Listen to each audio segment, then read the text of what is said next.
everyone's asking how quickly I get these memes out and post them on different websites. So all you do, here's a trick though, it doesn't work on a Google Chrome browser. It works on Safari and Firefox.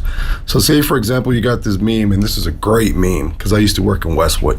Just long press it, copy image. I use Hootsuite, so I go to Hootsuite, just like that. Hootsuite's free. Go to the little pencil icon, paste it. There you go. And all you do is select the text like this, delete it, hashtag dank memes. You can select up to 3 accounts. I think the free service allows you to do so. Hit done, hit next. You can auto schedule for, you know, maximum engagement and times and stuff like that, but I'll just send this now, just like this. Okay, now on Twitter and Facebook, it'll post automatically. However, when you get an alert, because on Instagram, you got to do it manually. Just like this, open Instagram.